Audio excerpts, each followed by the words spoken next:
Thanks, Aaron. Well, turning sap into syrup. Farmers and scientists at the University of Washington are tapping into the potential for a maple syrup industry right here in Western Washington. Q13's Grace Lim shows us how this breakfast staple may be a sweet success in our region.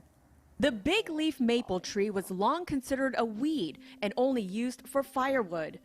It sprouts, and when it comes up in multiple stems, the wood value goes down.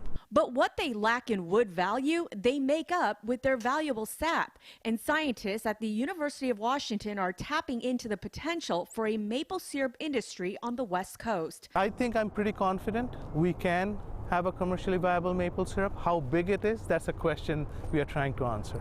In a pilot project that started last year, researchers found winter weather conditions played a big role in sap flow. We need to have a freeze-thaw cycle. So it has to go down to freezing a few days, and then when it warms up and the trees thaw, that creates enough pressure inside the tree, and then the sap starts flowing.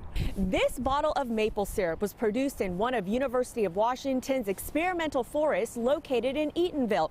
In a good sap flow season, sap from one big leaf maple tree can produce 3 to 4 of these 6.5-ounce bottles. Neil's Big Leaf Maple Syrup, located in Acme, was the first to commercialize maple syrup in the western United States.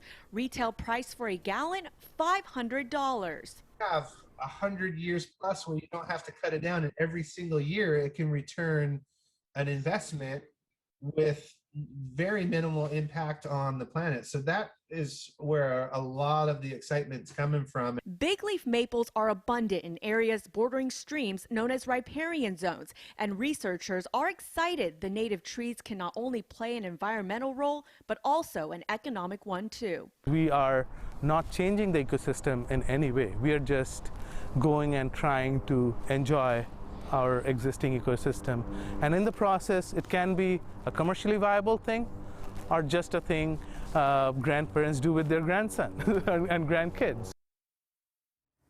$500 a gallon, that's quite a lot of syrup. How does our syrup taste is the big question you're probably asking. The UW's Pack Forest maple syrup is described as earthy and less sweet. The Neil's Big Leaf maple syrup has hints of vanilla and caramel.